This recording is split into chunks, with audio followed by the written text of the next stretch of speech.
Go. When is the last time you saw a Major League Baseball player getting tossed from a game? From the stands. Not in the dugout, not playing, from the stands. I'm going to have that story for you. And in the NFL, a rookie just drafted in the 7th round this year from a prominent AFC team has decided to walk away from the game and retire. Chris and I are going to have that story for you. Also, former Heisman Trophy winner calls for a major university to publicly apologize for wanting to play football and then states that they should be kicked out of the conference. I think it's a little ridiculous, but I've got a million opinions tonight. You found the show that helps you be smarter than your friends when it comes to sports. Let's get it started. You're tuned in to the hottest sports analysis of the week with your hosts Ron Tolbeck and Chris Roberts. And now, here's the first round. Oh, limoncello. And you are here with us on a Thursday in the first round talking about everything going on in the world of sports. And I am joined by our special guest who is soon to disappear and only making a cameo appearance. It's Mrs. Limoncello. Yes, she's been missing for a couple weeks, but she is back with authority. I highly suggest all of our 500 plus subscribers go out and get some because I will be enjoying some tonight alongside my co-host, Chris Roberts on my left. And Chris, what is going on in life tonight? Well, I'm a little tired, a little winded from life, but, life is going great. But I see you got a Florida hat sitting on your desk. What's going on with that, man? Okay, so I do have a Florida hat, which is the first time I've had Florida gear on the set in a while. Right. And some of the staff members made some comments via phone and in person about you went to Florida and you never wear Florida gear or you never have it out on the set. So I have a bunch of jerseys that are in storage. And I was like, well, I'm not going to go into storage and get my jerseys out. So I'm going to buy a couple. I got a couple Florida hats. Right. I actually got the coolest thing I've bought on eBay in a while. And I want to tell you about it. I've got a retro Montreal Expos jersey and hat. Right. Now, here's the question. What in God's green acre is that emblem? It looks like J-Lo or E something. I don't know what that logo is from the Expos, but I bought it. I went for it. I don't know either. A lot of people probably don't even remember the Montreal Expos. Mm-hmm. Yeah, before the show, I was talking to our new producer, Zach Alicious, about Married with Children, and he said, what's Married with Children? And I went, oh, gosh. Oh, you don't know Al Bundy?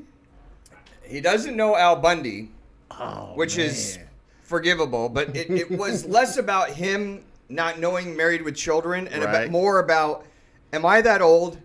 No, I mean, it's bad enough one of my sons says old man to me all the time now. No, you're not that old, Ron. I Because remember you're just a little behind me. Exactly. Yeah, you don't want to incriminate yourself. Exactly. Anyway, that I love buying all the retro gear. Right. And I'm on the border of buying the 84 Padres gear, the jersey with the hat. But the colors are so bad, I don't know if I can make that connection.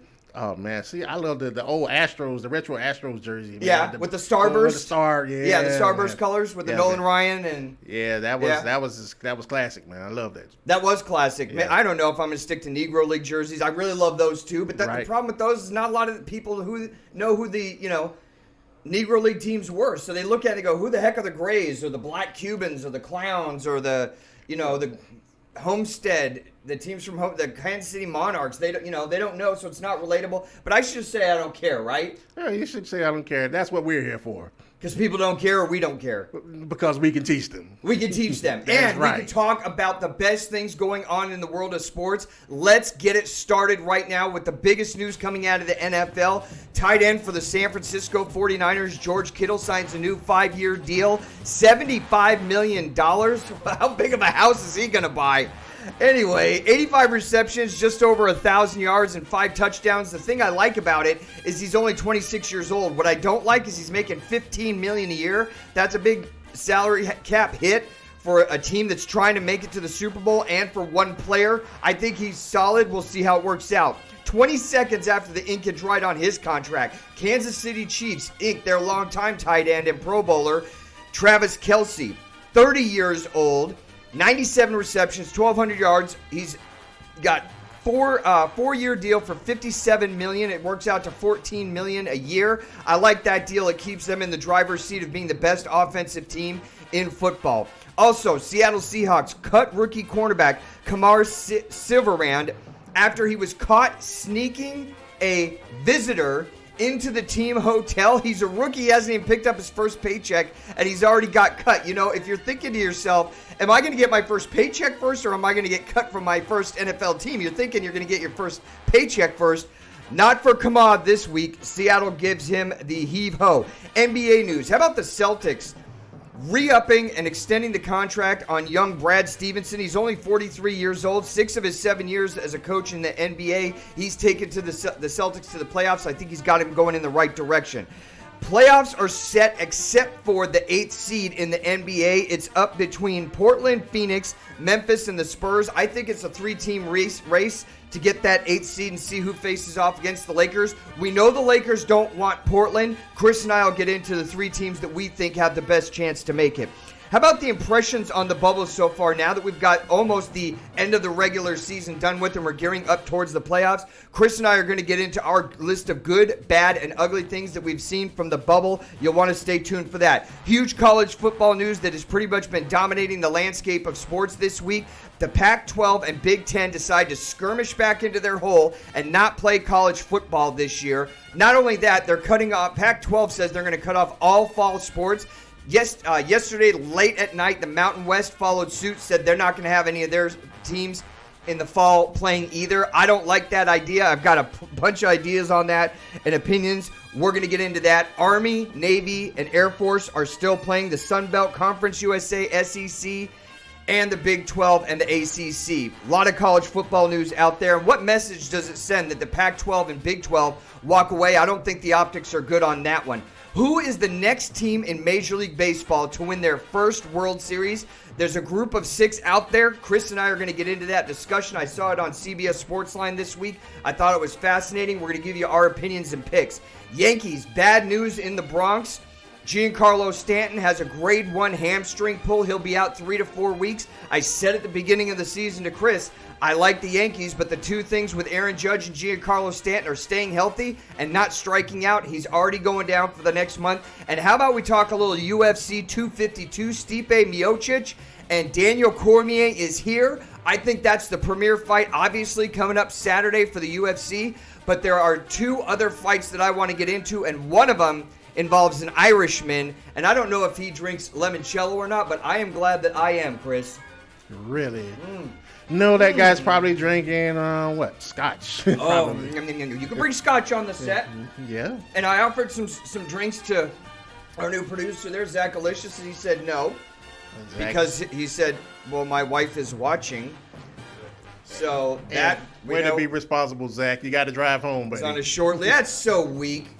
I mean, he's about 200 yards from here. Ah, really? It's going to be a long show, man, because I'm going to be sipping on the limoncello hardcore. Anyway, what of those stories most stands out to you, Chris? Let's see. The one that really stands out to me the most is I'm looking at the San Francisco 49ers and their future with this George Kittle deal. And that's very, to me, it's very interesting. I mean, because the guy had a good season last year. I mean, he was one of the 2 or 3 best tight ends in the league. And, I mean, the fact that they re-up and already gave him this extension.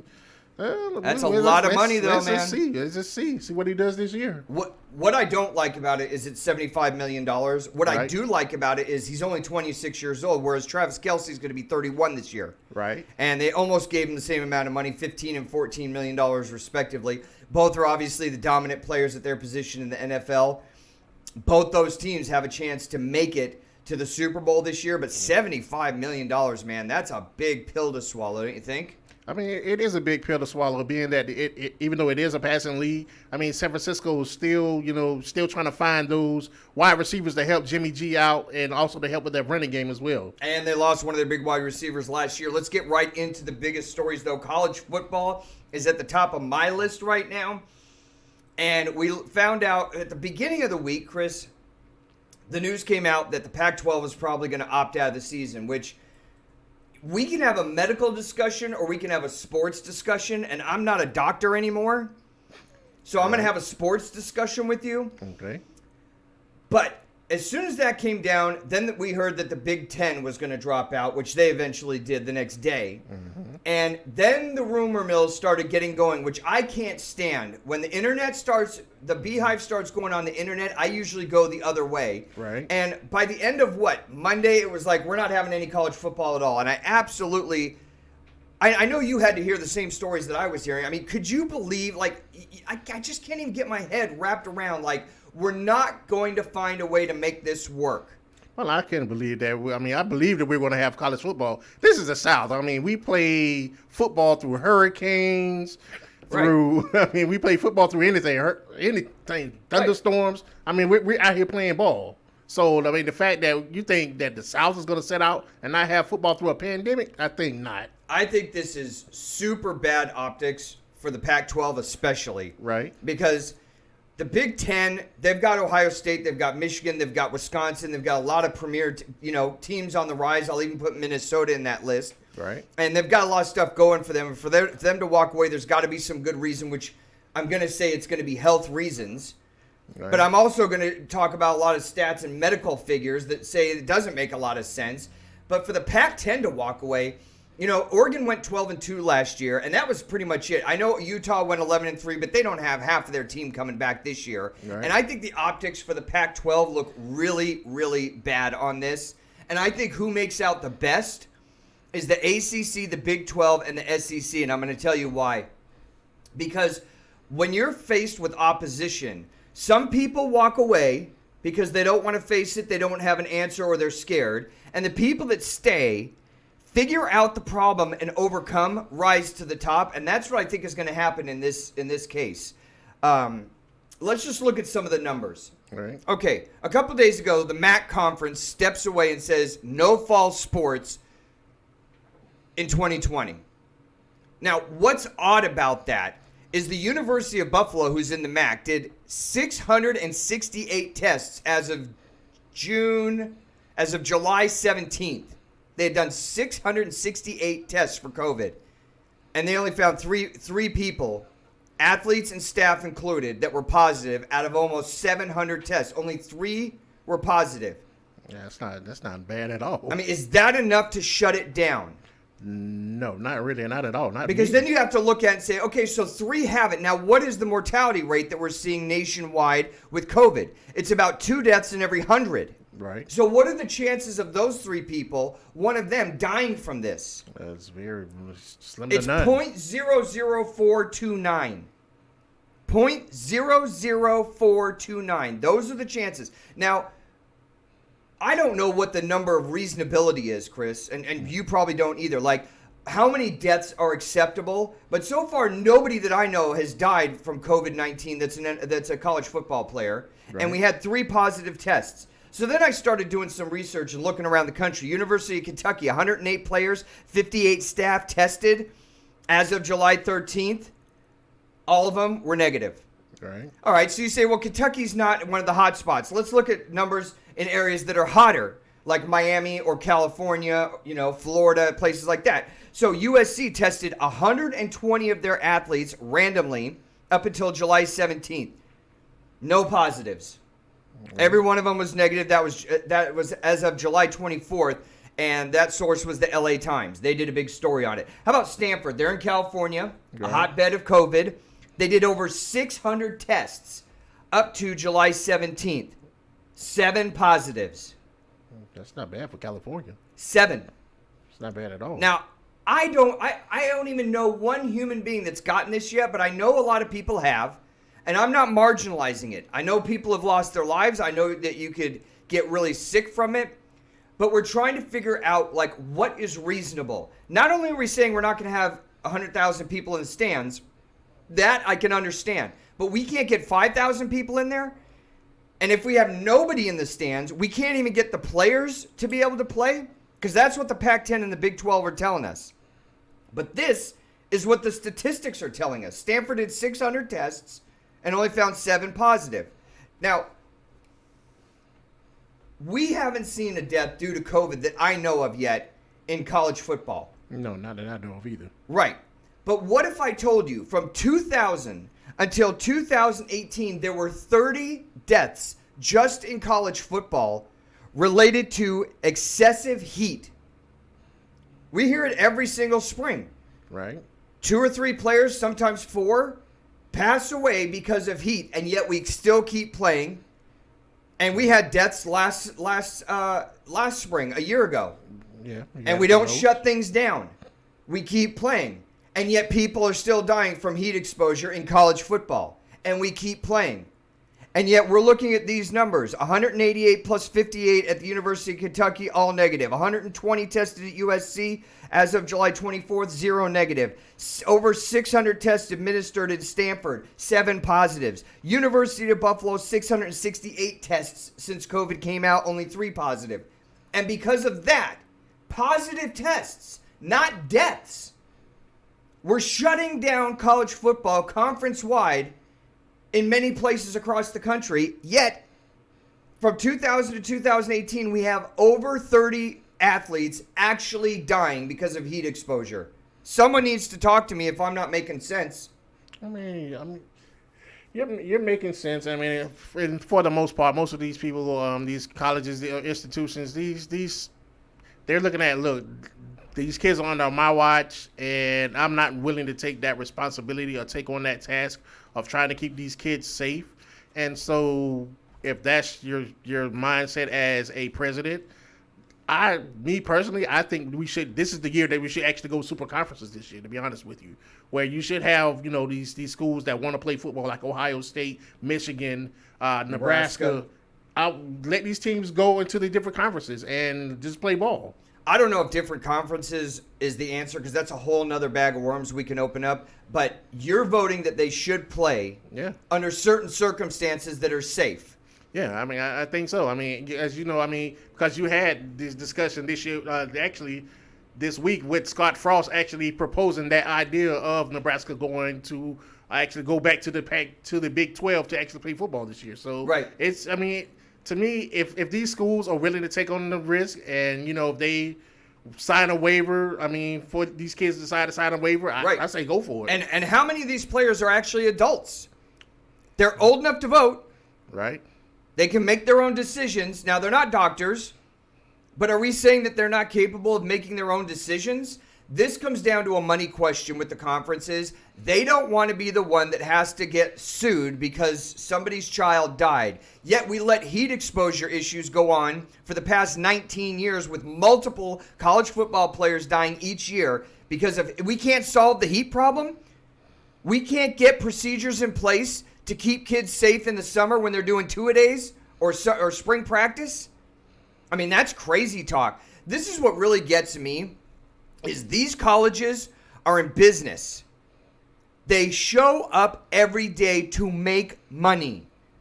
Most of these guys that sit on the professorial chair at the top of each of these institutions do not care about Bobby and Jimmy and Debbie getting their education. They care about rolling the money in, whether it comes from grants, out-of-state tuition is a big one, the college football money that comes in from television, ESPN, and CBS, especially in the South, Fox Sports 1, it's about money. It's not about health. And I think that they weighed the option and said, how much would we have to pay out for a wrongful death lawsuit? And it didn't make sense to them. And yet they're running $100 million businesses all over this country. How about this, Chris? All of these colleges with the brightest people running them, teaching these kids how to be the best and brightest for America in the next generation, can't figure out how to get college football onto the gridiron, and yet the NHL has figured it out. The UFC has figured it out. The NFL has protocols and procedures in place to figure it out. The NBA has figured it out. Golf, Major League Baseball, American Major League Soccer, Premier League Soccer have all found a way. Boxing, NASCAR figured it out. All these sports are businesses, just like these colleges, just like the one I went to. And they can't figure out how to get it on with college football, how to get the kids on the field in a safe way, and yet all of these other huge corporations have figured it out. How is that? I mean, am I the only one getting upset about this? I don't know, Ryan. This is reasonable, right? No, I mean, you just have to think of it this way. I mean, these college kids, I mean, they're going to party. They're gonna get out of that bubble somehow, some way. Whereas in the NFL, look, you have these major consequences if you get out of that bubble. Hey, you get suspended, lose a paycheck. Wait, Chris, look at me. Talk to me. Who parties more? Who has more chance to party, more opportunity to go buck wild and party? A college kid that just got zapped out of high school and is waiting for mom and dad to send him money, or an NBA player who has millions and millions of dollars in the bank and can leave the bubble and go to a strip joint? Not only do they have the resources to party, I'll make an argument that NBA players are more schooled in how to party and party more often and party in mansions with tons of people. Well, I mean, yeah, but these NBA players or these professional players have more to lose. I mean, if you get sick and you die, I mean, that's a whole family or friends or whoever you were taking care of that now loses income. But most of those guys have a lot of money put away. Like Lou Williams stepped away from the bubble, but he's already made over $30 million in the NBA. Most college kids are never going to make $30 million in their lifetime. I'm just saying that not only does he have the resources to go and party, he's in a party phase. Those NBA guys are in party phases, and don't tell me the NFL guys aren't. NASCAR guys party. They just party a different way, usually with their relatives and a lot of missing teeth. But besides that, athletes can party on a bigger scale and a grander scale and facilitate it a lot easier than college kids. I just think it's a money thing. I don't want these colleges coming out and saying we really care about the kids and this is about safety, because it's not. It's about a wrongful death lawsuit that they don't want to handle, but yet they'll let them keep playing for the last 20 years with over 30 deaths attributed to heat strokes. You can't get a policy in place to fix a heat stroke?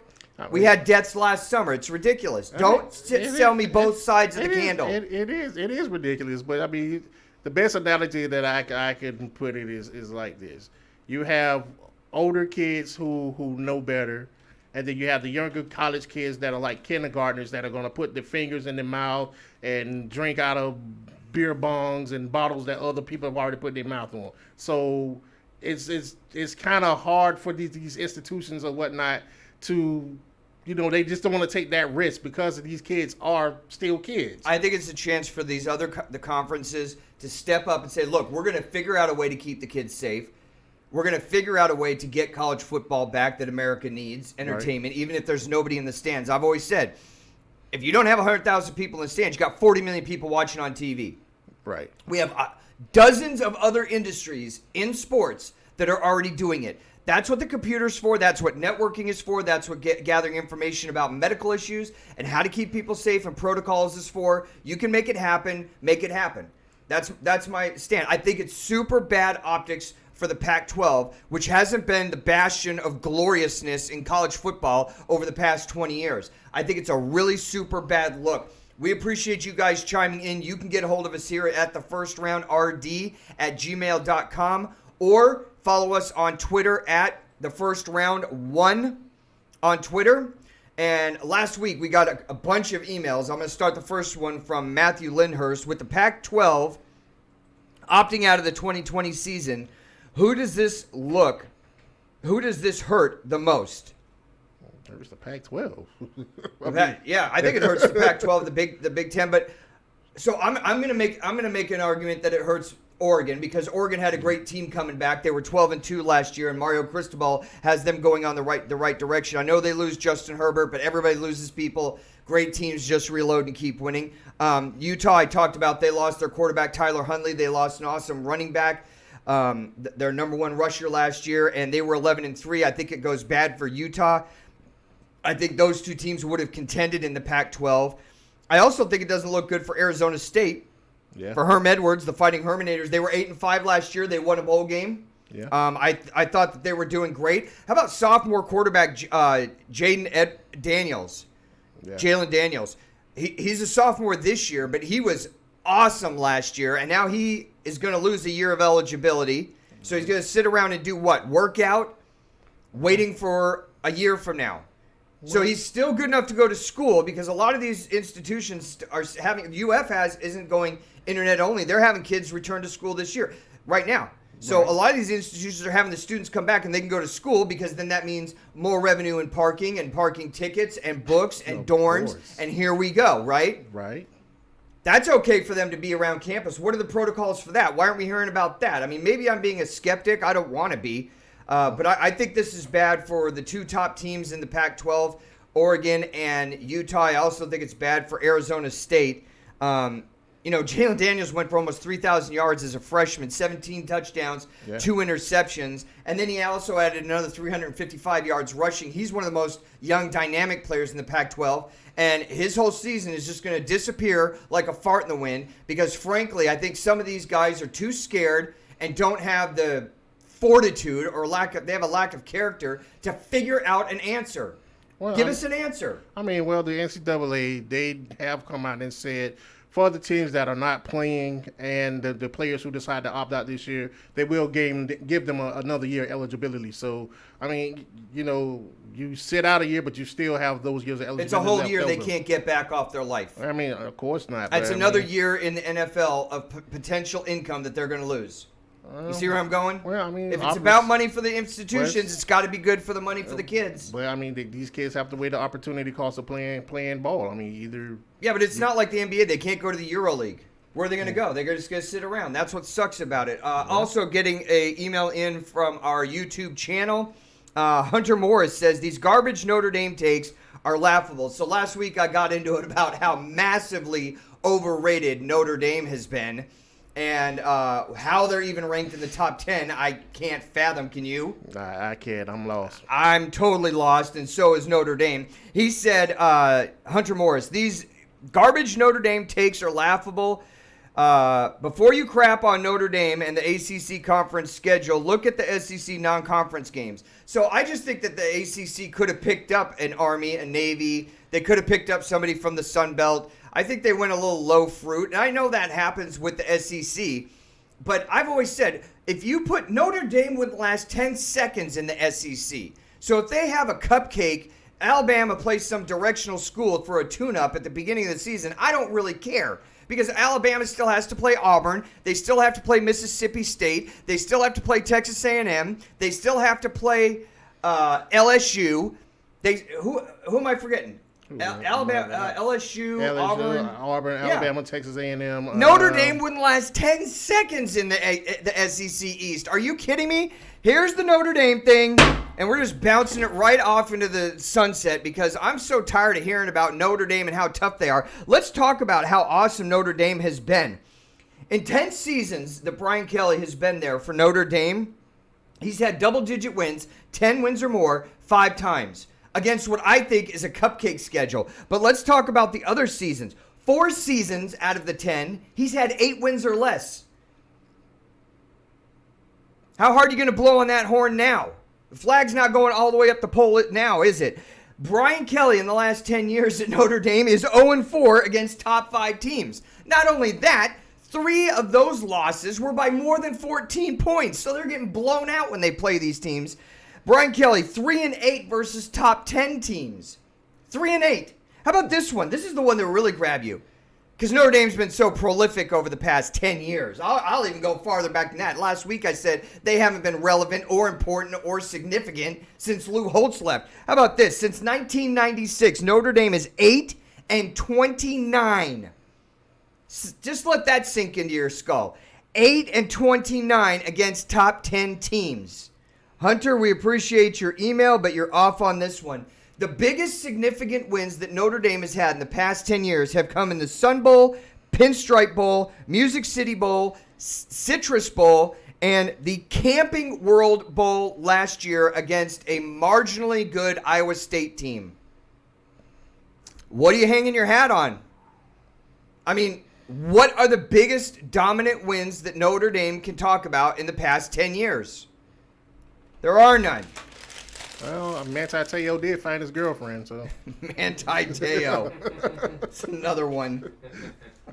Manti Te'o. Manti Te'o is out there with Brian Kelly looking for their imaginary national championship that they shouldn't even played for. Yeah. What happened in that game?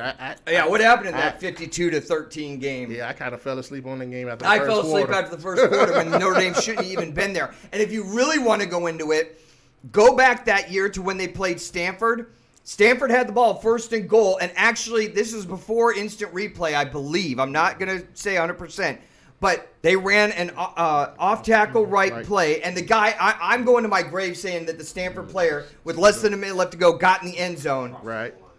And he got across the line. You remember that game, Zach? Yeah. You know the one I'm talking about? Yeah. And they said no, and they went for it on fourth down and didn't get it. And I don't want to hear where you had 4 chances. You got robbed. If the ball goes over the line, anyway, if you really want to get into it, we could go real deep. Trust me, we could go as deep as you want to go with this. But... Limoncello, yes. Yeah, that guy's a real homer, man. He's a real homer. I mean, come on, man. You're 8-29 against top 10 teams. Oh gosh. Since 1996, you didn't have a first-round draft pick for 13 years.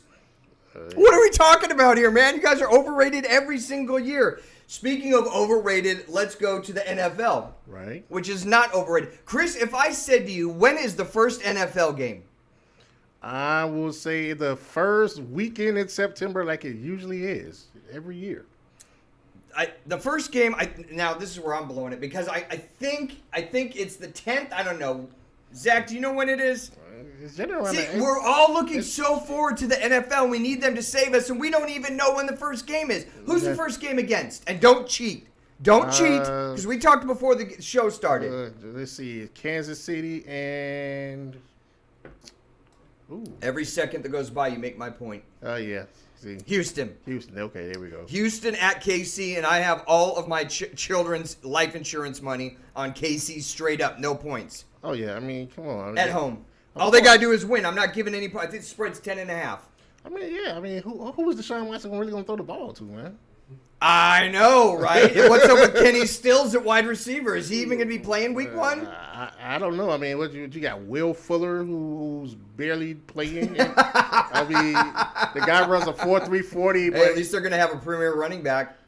And not only that, they have one of the coaches on the hottest seat, so Bill O'Brien's going to be motivated to do it. Come on, win one for the old O'Brien-ator. I'm sorry, we can't win one for the Gipper on this one, guy. I mean, you got rid of our best player. Come on. Yeah, exactly. So, this is week 1. I think the NFL has a great lineup. I wanted to talk about some of the games. How about Green Bay goes on the road to Minnesota? I'm looking forward to that one. Green Bay's getting 3.5 points. I'm teasing it up to 9.5. I think Green Bay might win the game outright. I don't know what's going on with Dalvin Cook. Is he even going to play? I think he's going to play. He might get hurt in the first quarter. I have no idea. Right. The premier game that I'm looking forward to in week 1 is the Cleveland Kardashians go on the road to the Baltimore Ravens. I am so looking forward to this game. Why? I'm going to tell you why. What have the last 2 years told us about the Cleveland Kardashians? 2 things. Everybody's building them up with hype, and the result is nothing. I mean, come on. And then this year, it's even more hype. It's even more hype. They're going to win the Super Bowl this year, but they're not. Who said that? Oh, there's so much hype after their draft, and they're bringing in a new coach. And this year, Baker Mayfield's taking it serious, and all his stuff in the offseason about, I'm going to get real. Oh, my gosh. I think that the most motivated team in the NFL is going to be Baltimore. They're my pick to win the Super Bowl this year. We talked about it a couple. Zach's over there. Zach, yeah, go ahead. Hit 3. No, just hit. Camera's off. I wish I could. Oh, my gosh. Okay, anyway, yeah, Zach's saying no way. But wait, hold on. It ain't happening, though. Who's your team? Who you got? Well, it definitely ain't the Ravens. Okay, so he's good. I'll tell you what. It's because, I don't trust Zach, give me Lamar one Jackson. team. I don't trust Lamar Jackson. One team. One team?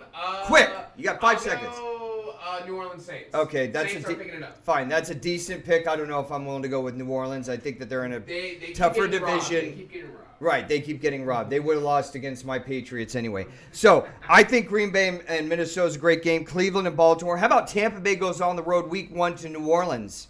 Is that an interesting game? Are you ready to sit with a couple of beers for that one? Yeah, I'm interested. I want to see this game. I want to see how Brady goes out of place with his new team. Mm-hmm. I'm going to see how many catches Gronk gets, or are they going to use him as a blocking back? He's a blocker for right now. He's going to be a blocker. Still, I think he's still an effective player. He's not an explosive player. Those are some of the big matchups that I'm looking forward to in the NFL and other NFL news. How about New England getting hit again in the offseason, which doesn't bring a tear to your eye at all, does it? Not at all, man. Today, news comes out that their 7th-round draft pick, Dustin Woodard, according to NFL Network's Tom Pelissero, reporting that he is retiring as a rookie before he gets a paycheck. And it doesn't have anything to do with COVID-19. He's just done with football. And this guy was a super high-rated offensive lineman on Bill Belichick and the Patriots war board. They took him in the 7th round. I can't explain how they draft. I just know that we keep winning Super Bowls almost every other year. So I got over throwing my brick through my TV every year when we drafted some guy that I never heard of, and then 2 years later we win the Super Bowl. So I just learned, I literally don't even know the name of the college for our first overall pick this year. I've never even heard of that college, and I remember you dove in front of me and grabbed the brick as I was releasing it towards the television. Yeah, I mean, it was a second round draft pick, and it was a linebacker, right? No, it was like a cornerback, a 6'1" cornerback from a college. I've literally never even heard of this college. Never even heard of it. Oh, That's how off the board it was. But anyway, so he's a rookie, and he's retiring, stepping away just got tired of the NFL. I would have picked up a paycheck, right? I would have at least got one check. I know. I would have at least picked up a paycheck and bought a car or something. Excuse me, limoncello's kicking in. NBA news, let's get into it. The impressions of the bubble, excuse me. Limoncello's getting revenge on me right now. Here's your bubbles. This is not the first one, but it won't be the last tonight either. I think the bubble has worked. I said the NBA bubble worked. That's what I came up with. The NBA, but finish that sentence. The NBA bubble worked. It's worked so far. So we're going to go good, bad, and ugly out of that. My good is Melo. Melo coming back. I was highly critical of it. I thought he was possibly done over the hill, never known as a great defensive player. All he's done is come in, average 15 points, 16 rebounds, and given them valuable minutes, 13 minutes off the bench.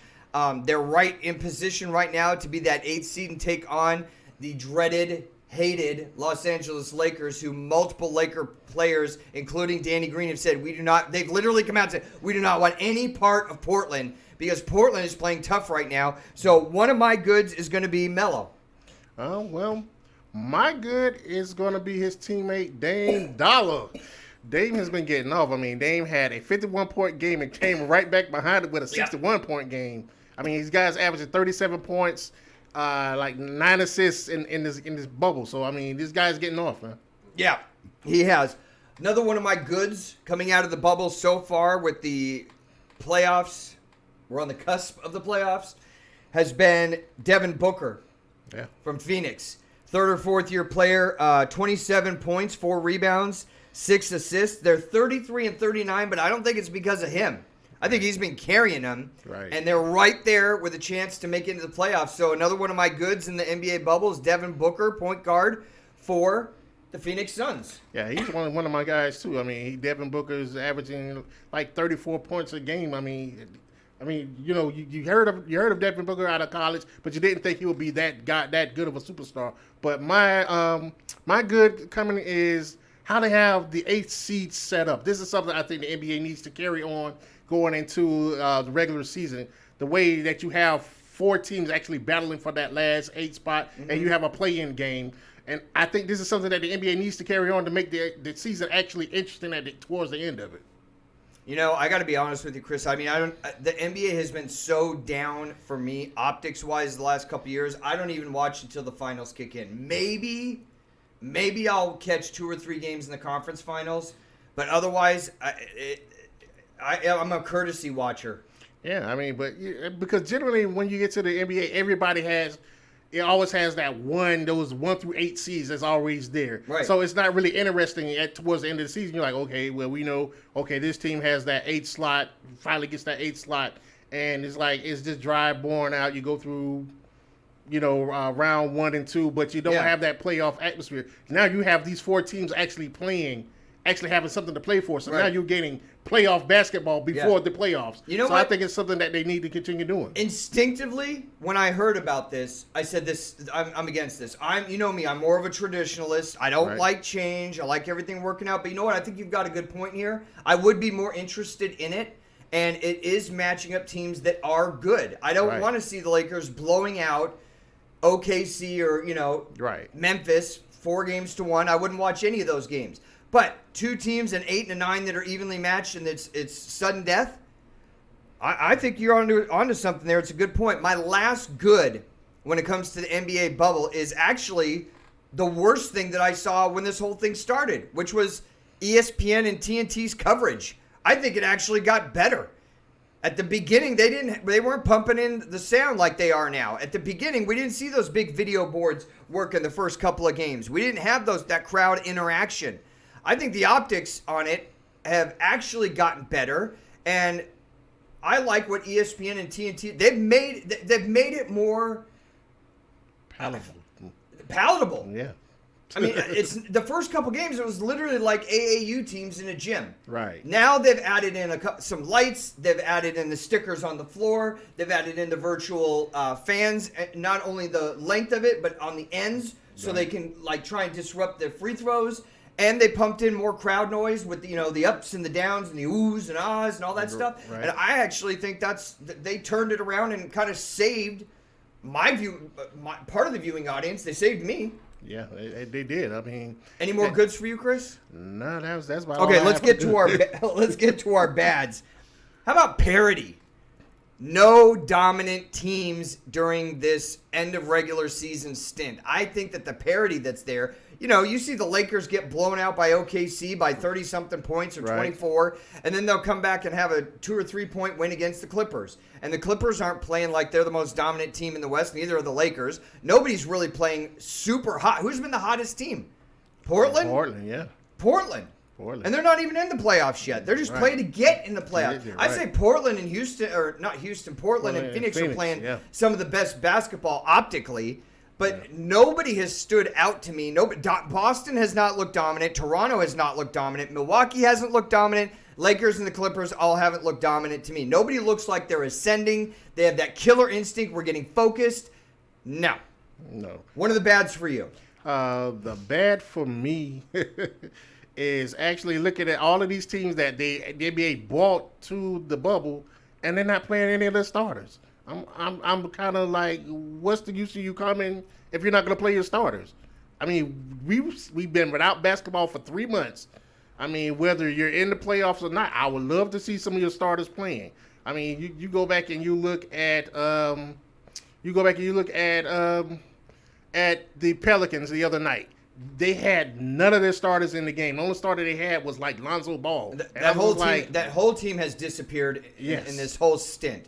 They're the second most disappointing team, and I'll get to my most disappointing team in a moment. But please finish your point, Chris. Yeah, so it's just like you're not having any of your starters in, so it kind of defeats the purpose of actually wanting to watch these teams play until the playoffs. Yeah, it's hard enough to watch them in a bubble when this whole thing starts. But if you're not putting in the players that we want to see, like they held out Zion Williams the first night until it's a game time decision. This is like 2 hours before the game. Why is it a game time decision? Right. He's practicing. Yeah. He's saying he wants to play. Yeah. Why are we putting him in there? That's what we want to see. That's what we're paying for. My other biggest down and disappointment in this whole bubble situation has got to be the Philadelphia 76ers. I mean, you want to talk about playing unmotivated, uninspired basketball. This is it. Not only have they had injuries with Embiid and his wrist injuries, Ben Simmons goes down with buckled knee, basically, in his left knee. He's out for the rest of the season. But before that even happened, I didn't think they were playing inspired ball at all. They're 42-30. They're only 1.9 points to the plus on point differential.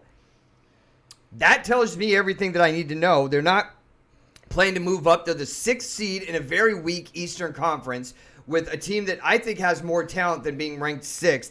And they're not playing with any momentum. I don't think that the effort is there, Chris. Besides that, how about a loss to Phoenix, 130-117 last night?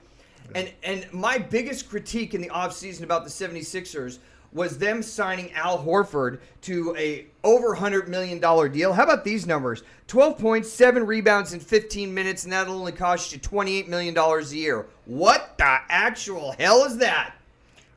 12 points, 7 rebounds in 15 minutes, and his contract is paying him $28 million. Can we say he got a Bobby Bonilla deal where they're going to be paying him after he retires? I mean, can you believe that? I mean, I personally can't believe it, but then again, that was Elton Brand for you, buddy. That's Elton Brand. I thought last year at the end of the year they were almost there in the conference finals against Toronto. I thought they were almost there a step away, and then they get rid of Jimmy, and then it just starts going downhill. They lose their top point shooting guard, Redick, and ever since then it's been a carnival of disaster in Philadelphia. I think that's been the bad and the ugly when it comes to the NBA reset.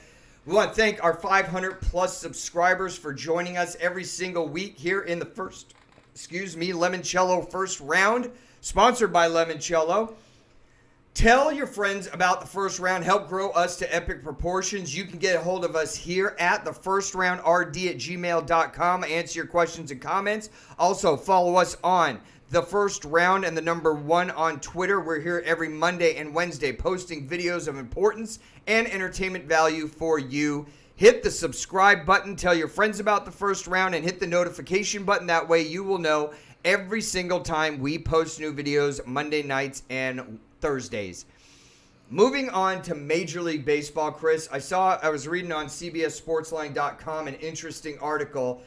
Out of the 6 teams in Major League Baseball that haven't won a World Series, who is the most likely to win it? So we're talking about the Rangers, the Brewers, the Mariners, the Rays, the Padres, and the Rockies. Those 6 teams. And I thought it was a really good article because the Padres aren't a joke anymore in the NL West. The Rays, I have always said, have, along with the Oakland Athletics, have done more with absolutely no resources than any other team in baseball in the past 10 years. But looking at that list right now, who would you say is the next team to win their first World Series championship? Looking at all of those, What do you think about the Padres? Let me ask you that. I can't name one player except Tatis on their team. I can't name any pitchers. Yeah. And they're still winning. That's a good thing, I guess. I mean, to me, they continue to play small ball. That kind of reminds you of Kansas City that came out that year and actually won the World Series. So I mean, I think it could happen. Okay, so is that the team that you're picking as the Padres to win their first over all the other ones? Out of over everybody, I'd probably go with the Rangers. Rangers. Yeah, the Rangers, man. Wow. That's off the radar pretty far. The Rangers, what? Okay, I'm not even going to go into why. I'm just going to leave it right there at the front door. You've got the Rangers. I'm going to go with the Rays. When you think about the talent that's gone through there, they've got a great pitcher in Snell, but they've had Longoria there. They've had Joe Madden as their GM there. They have talent going through there all the time. The problem isn't talent development, talent acquisition. It's talent. What am I looking for? Talent retention. Right. Keeping the talent there. So I think if they could spend a little money and I am so tired of hearing about all the plans of moving out of Trop Field, which is basically a carnival and a mausoleum had sex, and that's Trop Field if you've ever played there. It's like parking is about 45 blocks away, and then you get to it, and it's this concrete mausoleum inside. It's like a carnival fun house with cowbells and a low roof that half the time the foul balls go off the top of the roof, and it's artificial turf, and it's like, it just reminded me, like, when I went down there, I caught a couple Red Sox games, and this is years ago when Manny was playing, but it just reminded me of, like, I don't know, man, like a carnival fun house. Like, I felt like I was at the fair. Yeah, I mean, it's one of those stadiums where you have to be careful where you hit the ball at, because I mean, you hit the ball at one place, it's an out. You hit it one place, it's a home run. What is it? I mean, it's just, I don't know what to call it. And like Arizona, they have a pool in the outfield. Right. There's nothing wrong with that, and a bar. There's nothing wrong with that. Other Major League Baseball news. How about if I asked you, when's the last time you saw a Major League Baseball player get thrown out of a game? Actually, just the other day. Who wasn't in the dugout or on the field? Oh, see, that case in point. That's I've a never big seen caveat that. right there. What if I said Steven Strasburg yesterday got kicked out of the game for arguing a call while he was sitting in the stands against the Mets? This actually happened. How do you kick a player that's not playing out of the game? The ump looked over to the dugout where the manager and several of the players were disputing a called strike. Right. And Strasburg spoke up louder than anyone else, and the ump looked at him and had him removed from the stadium and kicked him out. And he was sitting in the stands. Now that's different. I mean, I've never seen that happen. I've seen that happen to the skipper, but to see an actual player get kicked out that's not even involved in a game. It happened to Steven Strasburg, believe it or not. So, I don't know. I mean, one of the craziest stories that I've heard in Major League Baseball is a guy getting kicked out who was in the stands. Yeah. Moving on from Major League Baseball, let's finish it up with UFC talk. We're going to see on Saturday night in Las Vegas, UFC 252, the trilogy ending everything between Daniel Cormier, the wrestling Superman, and Stipe Miocic, Mr. Powerful Firefighter Man, for lack of a better term. Chris and I, we've talked about this for a while. I'm actually really looking forward to this because they're so evenly matched. But the more and more I look at it, the more and more I study the first two fights between these two guys, the more I'm leaning towards Daniel Cormier with his wrestling. He can punch, he can take a punch, right, and he can wrestle. Stipe can take a punch. He could definitely deliver a punch, as we saw in the second fight between these two, right, when he basically took about 15 seconds to put Cormier to sleep, right, down in the fetal position. But Stipe can catch him. Either of these guys can land a blow, and the fight's over. But if I'm going to give an advantage, I'm going to go with Daniel Cormier to finish it off in this trilogy right here. And then you start hearing the whispers about him possibly taking on John Jones. But let's just keep it with this Saturday night. What are the big things that you're looking forward to in this specific fight? Well, I'm actually looking to see if Stipe has stepped up his wrestling game, his ground game, because as you said, I mean, Cormier has a great wrestling ground game. So if he gets him down on the ground, if he's not able to maneuver and get his way out of it, you know, it's a situation where he could be tapped out or knocked out, one or the other. Also on that card that I'm looking forward to is Junior Dos Santos. He's fighting against a guy that I can't even pronounce his name. But I haven't seen Junior fight in a while. I don't know how many times I'm going to get to see him fight. I think he's a future UFC Hall of Famer. And again, anytime you have a heavyweight fight, I'm there. Right. So I'm looking forward to seeing that. How about an I think it's a major fight, but it's an off the radar fight. Sean O'Malley, who I've been talking about for the past couple months, is going to be fighting. I believe he's 13-0, and he's Irish. He's Irish, so I like that. Whether he drinks limoncello or not, I could care less. I just have some money on him, so I want him to win this week. But I think that he's going to have an interesting fight. I think he's going to get the win. But have you seen him fight yet, Sean O'Malley? No, I haven't seen him fight. I just seen you talk about him on the last few weeks. I've heard you talk about him, but haven't had to look at the tape on him. Interest level 1 to 10. 10, you absolutely have to see it, and God commands it. Sean O'Malley this week, where are you putting it? Probably like a 10, because I probably sitting here watching it with you, man. Yeah, exactly. Exciting fighter. He's got charisma. He reminds me of like a skinny, taller version of Connor. Oh, really? Without the mouth. Okay. Yeah, he's a pretty humble guy. He does a lot of social commentary and things like that are important to him. He'll speak up for that. So I've got Junior winning. I've got Sean O'Malley winning, and I'm going with Daniel Cormier in the. Who do you got in the main fight? Stipe or Cormier? I'm thinking Cormier in that fight. Cormier. Yeah. Yeah. Okay, I've got that. Chris, what else is going on in a busy, busy world of sports? Well, in all of this business in the world of sports, I definitely want to reach out to our guy, Phoenix J. He is a loyal watcher of our show.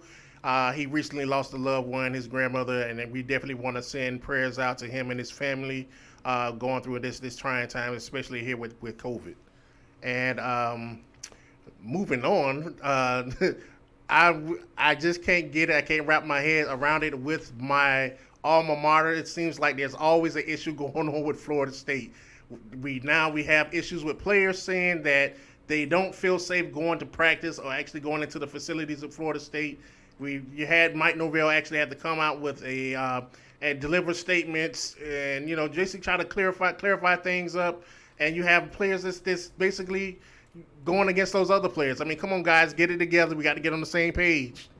Yeah, we really appreciate all of our 500-plus subscribers. And Phoenix J, he's been in the Super Chats with us, emailed, participated with the show quite a bit.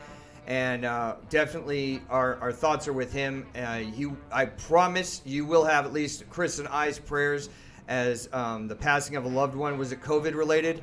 No, just a passing. Yeah, so either way, I mean, it's still not good. And I'm really sorry to hear that. We appreciate everybody watching.